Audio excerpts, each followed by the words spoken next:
What is up? I am literally only going to be on here for like 25 to 30 minutes, if that.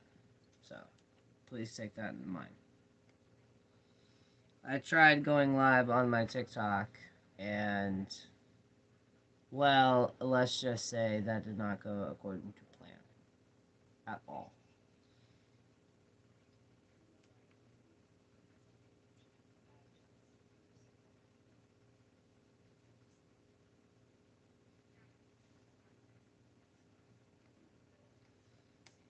But what is up?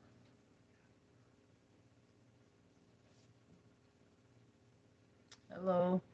So, I'm only going to be on here for like 20 minutes, 25 minutes.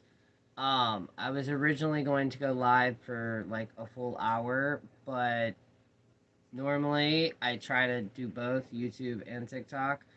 And TikTok completely fucked me up mentally, as in it just would not fucking work. So I spent the last 30 minutes trying to get it to work. So instead, I'm jumping over here. Um, but it is an after hour hangout.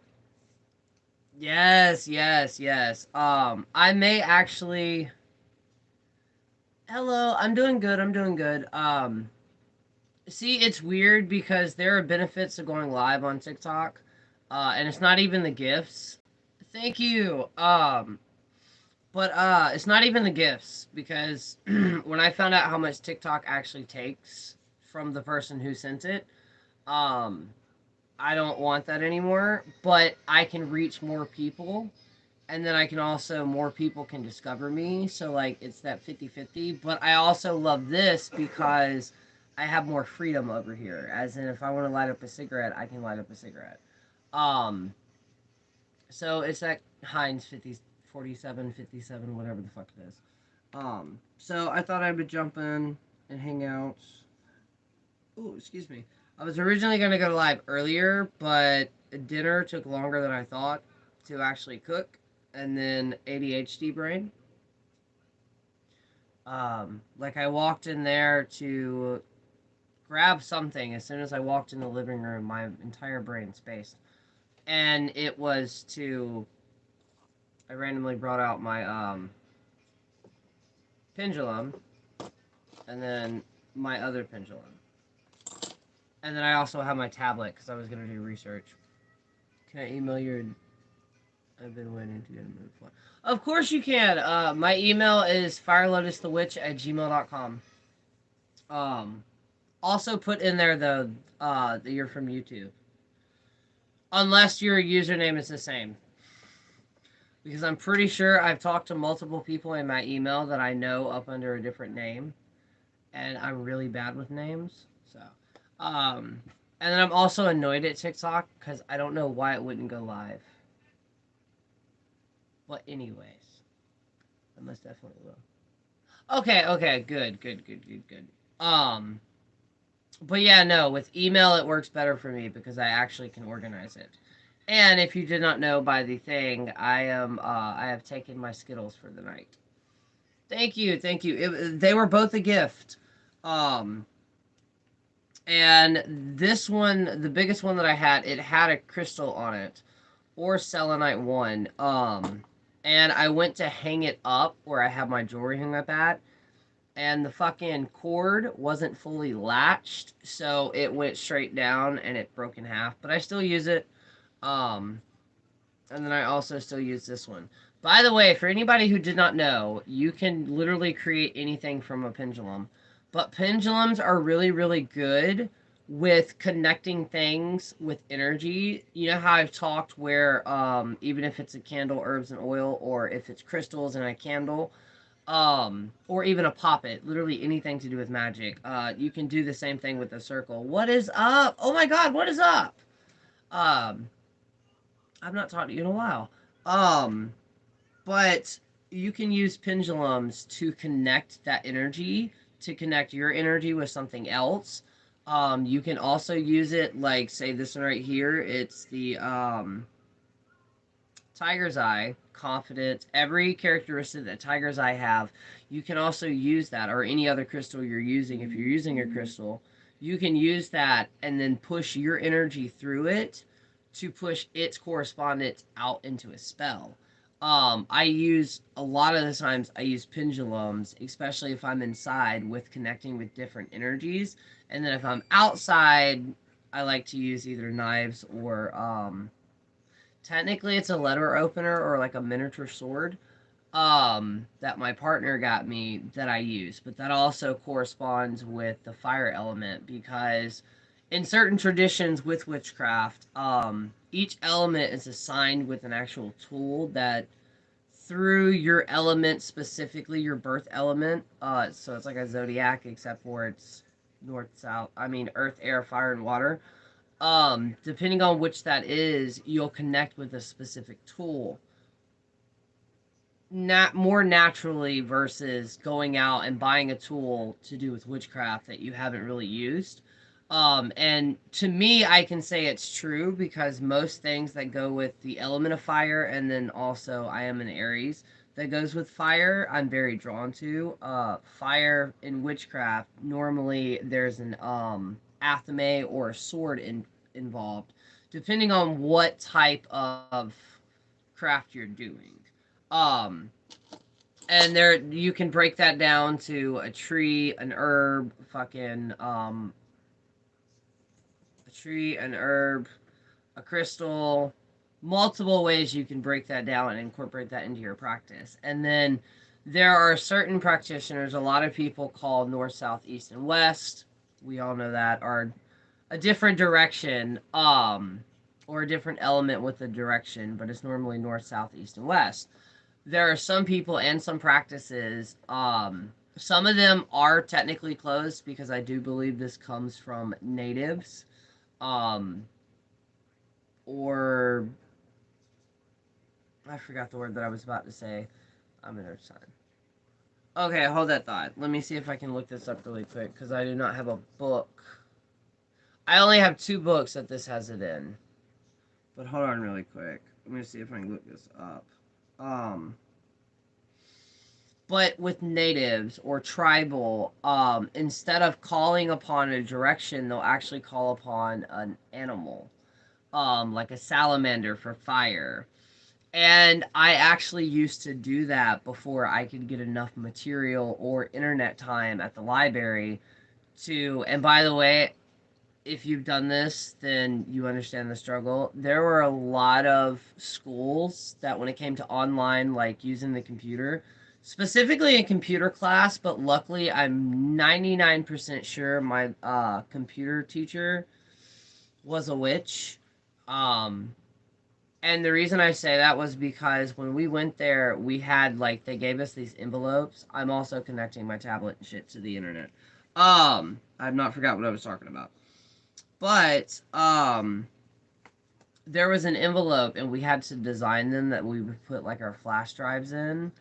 Um and obviously me being who I was, I did a giant pentagram and a peace sign on it. No, it was a pentagram, pumpkin because it was during like October, November.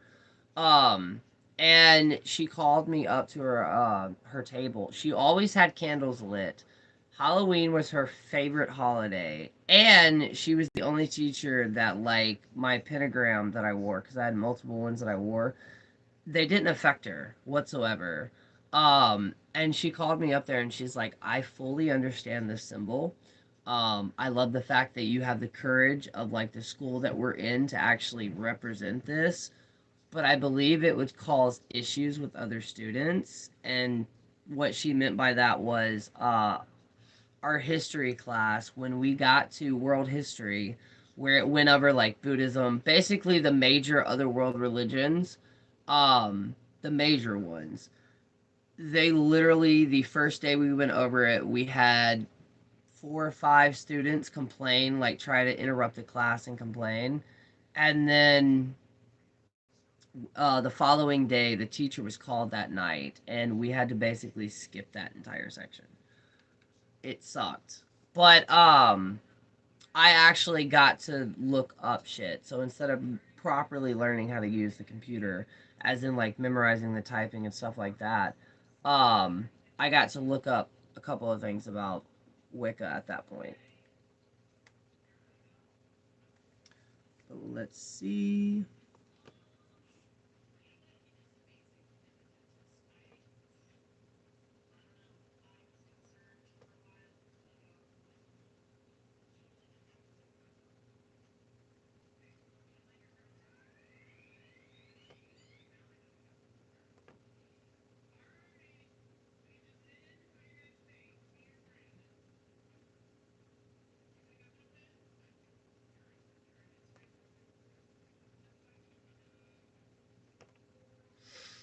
Sorry, my tablet's being slow.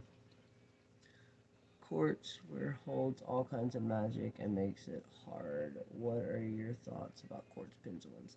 I personally love quartz pendulums. Like you said, they're very durable, but I also like quartz because a lot of witches frown on this, what I'm about to say, but quartz is known in multiple different types of tradition and even technically in science as the master quartz, as in, or the master crystal, as in quartz. We have quartz in our phones. All technology has some type of quartz in it, but with quartz, specifically quartz crystal, you can actually, and they've successfully done it in laboratories to where they have actually stored and imprinted data inside of it and were able to play them back. That's also one of the reasons in like a lot of movies or primarily like TV shows when they see like a magic quartz or a magic projection system, it's some type of quartz or it's a mineral that has quartz in it. Um, that's why quartz is known. And then on top of that, do you know a good website or books for land spirits and land curses? Land curses, no, not off the top of my head, not even really books. And even with land spirits with books, I know of a couple of books, but I can't remember their names because I haven't read them yet. Um, but I will state a good thing to incorporate when it comes to land spirits. For one, bioregalism, and for two, because land spirits in general are going to kind of be based on bioregalism, which means regional, depending on where you're at is where, yes, if anybody has any suggestions, please drop them in the comments as well.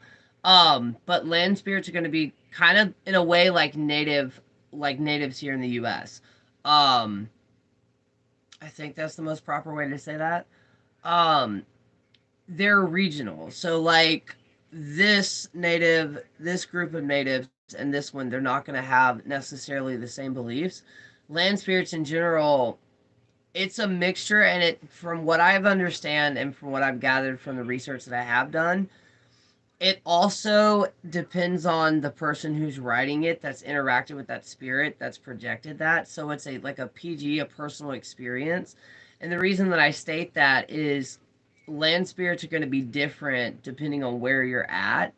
And now, like the UK, Scotland, Ireland, there probably will have books naming some of their land spirits.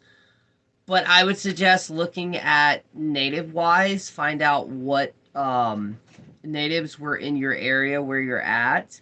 And there is a website. I do not know the website, but I will post it. I'll make a post about it. To where you can type in your address and it pulls up like what natives were where and look into their lore.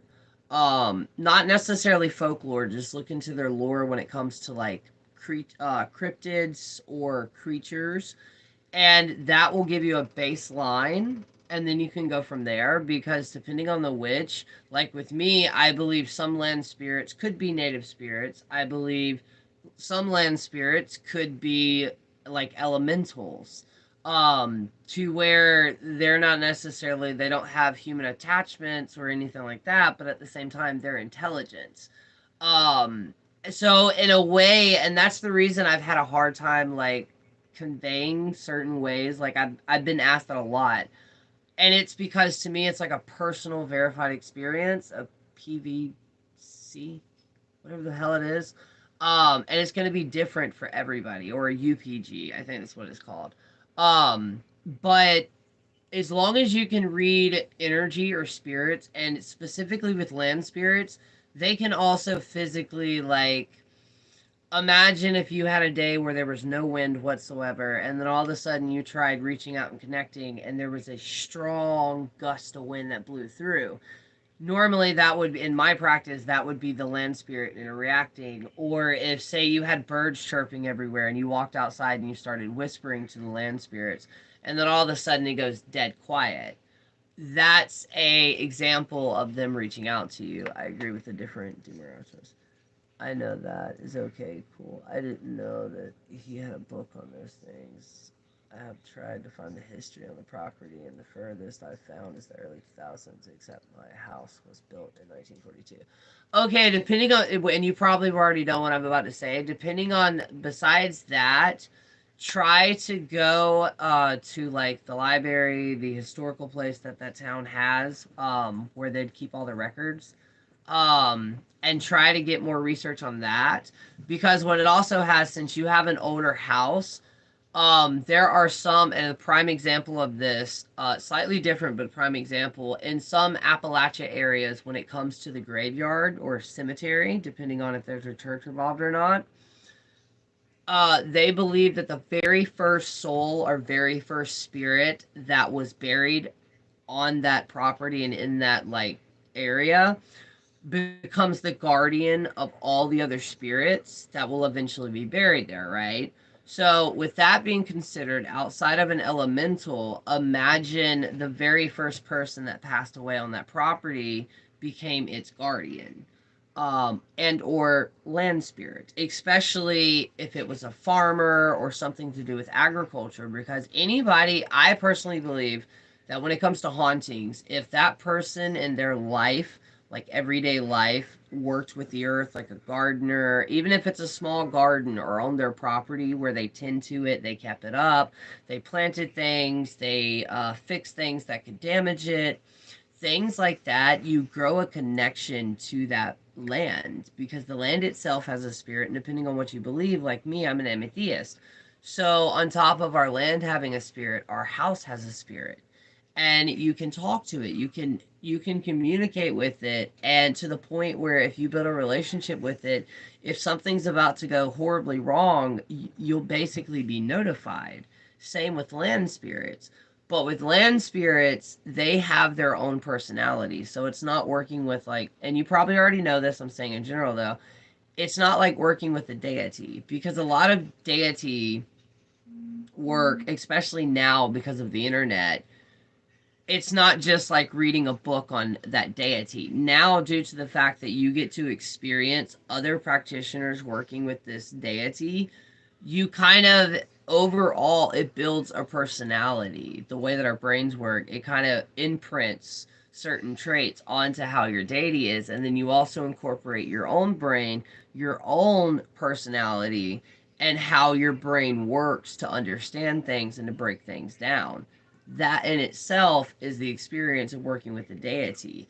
And it also makes sense because most deities want to help you in some way, in some self journey. Depending on how you were taught, a lot of deities, they don't necessarily, unless you become a devotee, where you're like devoting your life to this deity, and you have to go through certain things like ritually, weekly, daily to kind of dedicate yourself to show that dedication.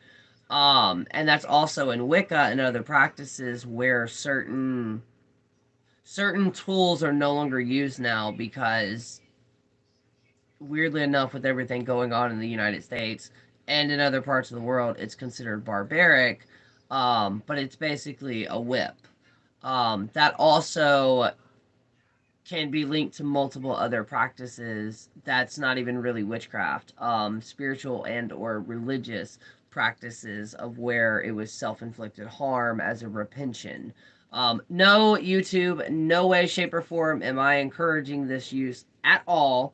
I personally kind of see it as barbaric. Because I don't think a deity, I believe deities and their energy and their minds and their consciousness, they evolve. They understand we're not back in like the Stone Age or like the Stone Age or before the Stone Age. Like they understand that we've evolved. Um, I have no idea where I was going with that conversation, but that's what it's like working with them. That's where I was going. And with land spirits, just like a deity, they can reject you. But it has nothing to do with you. It's just some land spirits kind of imagine that really, really elderly neighbor who, no matter what you're doing, they just don't like people. They would rather be left alone. Spirits and land spirits can do that exact same thing. And they do have a personality, and with that personality, it's going to be different. Like, I've talked to 3 people that started kind of work with the land spirits, and they had shocking and not really like they freak out moments of where the land spirit kind of startled them, but it was also showing different things. Like it was showing their boundaries, and then it was also kind of testing that person. So you may get slightly freaked out, but it's not going to try to harm you. It's not going to try to kill you. It's not going to like leave scratches or bruises on you necessarily. Now it could, but I don't believe the land spirit might do that if it was guarding something or protecting something. And that's why I haven't been able to figure out to like fully get through what it's like working with land spirits or spirits. It's like human spirits, depending on the passing and depending on how their spirit has fully transitioned over, they have their own personalities. Like we've seen normal spirits scratch or put a mark on somebody. Huh? Sorry. No, you're good. Um, but we have evidence of spirits just cussing somebody out. So they all have personalities, but when it comes to that, when it comes to the negative or the malice or what I like to call haints, in with working with spirits and stuff, don't automatically go to a demon. Depending on your view of demon or demonic, it's extremely rare in a negative aspect. It's extremely rare for that to fully be that. It could be a poltergeist, it could be a malice spirit. Um, but and the reason I bring this up is I've seen like recently 4 to 5 videos on TikTok where people think that they have it because of primarily a lot of things that they've heard in horror movies, like which at the same time, before I say this, a lot of this, and that's what a lot of people don't understand, that if they're a good writer and production crew and all of that, they'll actually research the occult, the real occult, and pull certain things from it that's historically linked to this. And they're incorporated into that.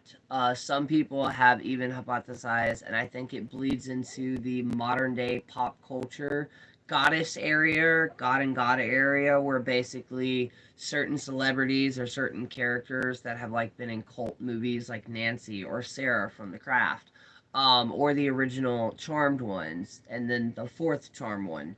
Um, so many people have put so much time and energy, joy, love, anger, obsession, all of that into that specific character or that, and then it kind of splits as well because it's a character, but at the same time it's an actual human that so many people have put time and energy into, with writing letters to them, sending them gifts, making them gifts, keeping up with them, praising them, that it basically becomes a giant egregore. I wouldn't say a servitor, but theoretically sometimes it's a servitor too, because it can warp somebody's mind when they fall into those lines of obsession. Um, and before I say this is a joke, but it's also slightly true. Like Taylor Swift fans completely creep me the fuck out just because how detailed that they are. But if any natural disaster probably happened, I would probably want them on like our team. But holy shit. Um, but yeah, I have no idea where that was going. Oh, pop culture deities. That's basically the like candles that you'll see in like Spencer or smoke shops where it's got like the Golden Girls on them. All of them, people have literally started to not necessarily like working with them, but they may use them as a modern day representation of a deity that they're working with.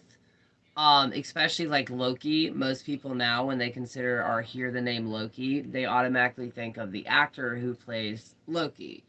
Um, and it's a newer thing. I'm assuming it's a newer thing. And I don't know how I personally feel about it. But anyways, bioregalism. My brain was like, dude, bioregalism, bioregalism, bioregalism with land spirits and just in general is something very, very cool to incorporate into your practice. And you don't have to spend any money. You just have to observe your area. What I mean by your area is obviously where you live, but if you have a certain route, say like most people, depending on where you live at, you have a certain route that you take to do your daily, weekly things. Observe those areas through all different time frames, as in the actual time of day or night, and then also throughout the entire year. The reason this is cool and important is because you know what is normal. Eventually, you'll also get to see things that are abnormal. When it comes to asking a land spirit or your deity or a god or goddess, a spirit, whatever, all the other terms that go under that, depending on what you're practicing, when you ask them for a sign, if you see something that you've seen multiple times before, like example, we have blue jays and red jays, or blue jays and robins and blue jays, and then we have mockingbirds here. So if I randomly ask for a sign and then one of them flies up, that's not necessarily a like a aha moment due to the fact that they're normally here. But say we had hummingbird come fly directly where the window that I'm sitting in front of and just hover and almost act like it's trying to come in, that would be a sign or an omen because that's abnormal. We don't I've seen like one or two hummingbirds around here. And with but this is not just with birds, this is with all animals. Normally if you ask for a sign and then you see an animal that is just like out of place, that's normally a go-to sign. um like if you see a nocturnal animal in the daytime, that could be something weird. But that's something to take into. And then also when it comes to these spiritual signs, from the divine, normally you also, it comes with a feeling, and that feeling a lot of the times overrides like anxiety, depression, no matter what you're going through, like mentally or chemically, it kind of overrides that to where a lot of the times you don't really question it. And it's gonna be different for everybody, but with me, it was that bone like goosebumps where it goes from like starts here and then it just goes down your spine.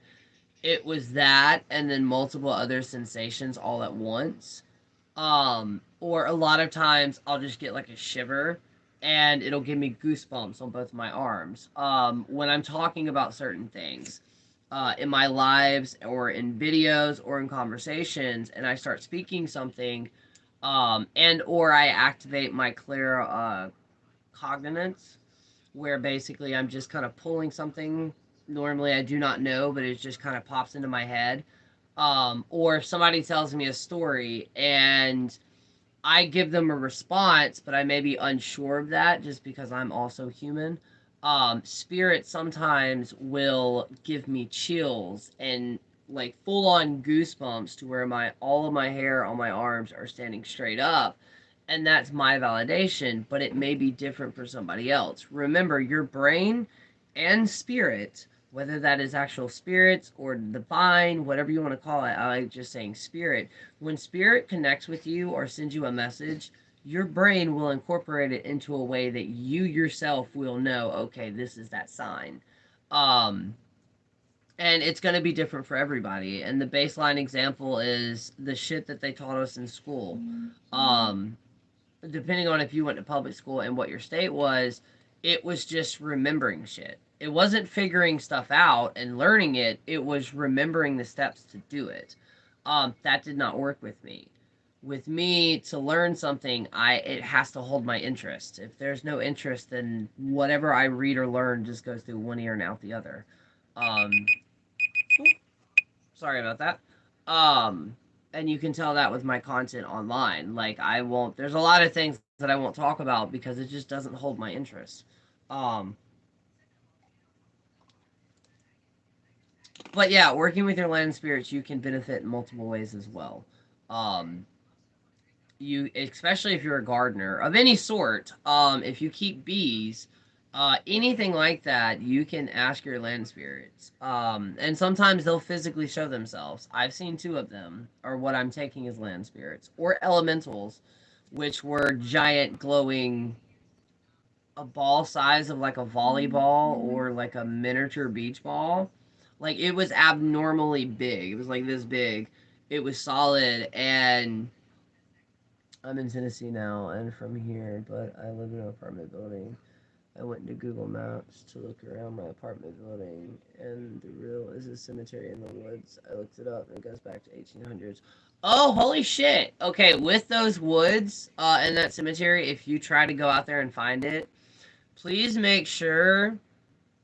um that you make sure you know etiquette when it comes to like making sure you don't piss anything off at a graveyard. You need to leave an offer. You need to introduce yourself when you first get there. Leave an offering. That offering can be a type of whiskey, tobacco, pennies, an herb. Um, there are multiple other offerings you can also give. Introduce yourself before you even step in it. Um, and just like tell them kind of your business basically, like why are you here? If it's to check it out, to take pictures, to clean stuff up, to do a ritual, to gather ingredients, let them know, tell them. And depending on your feeling, and what I mean by that feeling is like a gut feeling. You know, when you were younger and you were hanging out with like your friends, and you went to like a haunted location or this weird location, and you were the only one that felt creeped the fuck out, like you were being watched, but nobody was there, or like you should not be there right now, and like everybody else was like, "What the fuck are you talking about? It's fine." That's that feeling that I mean. It's that feeling that you should not be there or you're not welcomed. If you've ever been over to somebody's house or in a situation that like you could tell you were not welcomed, that's the feeling that you're gonna feel. If you feel that feeling, leave another offering if you can, and then straight up just leave. And then either go back and try again or just avoid the place altogether. Because when it comes to graveyard guardians, that is something you will not fuck with, or you don't want to fuck with, because it will not just stay in the graveyard. Depending on how old it is and depending on how it is, it can straight up totally like follow your ass home. So always remember that. Or send a hitchhiker your way. It's so thick out there. I was just thinking leaving something at the edge. There you go. Just leave something at the edge. Introduce yourself. You know, let them know that you are a practitioner. Because again, what I believe when it comes to spirit, no matter what you believed in life, like if you were a hardcore Christian, when you transition into the spiritual world, I don't believe you really carry. Not everybody. Everybody obviously will, you know, have their own afterlife. But I believe a lot of spirits eventually lose that, like, oh, you're a witch, I should burn you at the stake, or you know, like you're a violation of Jesus Christ. I believe that goes away, and it kind of, yo, yeah, mm-hmm, of the yep, the Sphinx's eyes are closed and then open. Oh, but no, I found it out this morning. I I know. I've got to research it though because I heard a video that it was just a like a picture like Google Maps that messed up like an angle of it, but I still want to research it. But yeah. And with that though, I also have to stick to my time limit and I'm past 34 minutes. So that's going to be the live tonight. But email me, and if we have to, we'll continue this conversation. With the cemetery and everything. Ah, just be respectful. Leave it when you do leave that offering. Like introduce yourself. Tell them that you are a practitioner. And kind of the reason, like either you want to try to take care of it, whatever that reason is, let them know that. And just kind of do that a couple of times or a few times. Like do one every other day or on certain days. There are certain days, depending on your path, that people believe that with numerology, as in the day and the actual number that it is throughout the month, um, like it has a better chance of communicating with the dead. But try that a couple of times, and then depending on how it feels and how it goes, they may fully grant you access. And with that, though, as long as you build that relationship, a lot of things can come from that. You can also learn a lot of different things. Because, like, imagine how many people say a small little cemetery. Imagine how many of those people, depending on the years, practice folk magic. But remember, depending on the time frame, it wasn't considered folk magic or magic in general. It was just a way of living, or kind of fun little games. You can eventually, if there are spirits in that cemetery or graveyard, you can eventually also build a relationship with them. And working with spirits, you can gain multiple different types of talents and information. And when I say that, I don't mean you're making a deal with them. They can gift you these talents and or information that you wouldn't be able to find from a mere book. But just make sure you know how to read them to make sure you don't like fuck around with a trickster or hate or anything like that.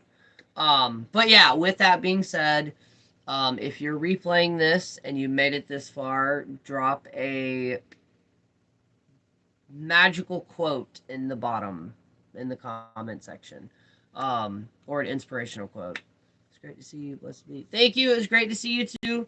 And I will also try going live on here more often, like on the weekends or after hours. Um, and if you haven't already and you're following me, try to hit that bell icon to where you get the notifications.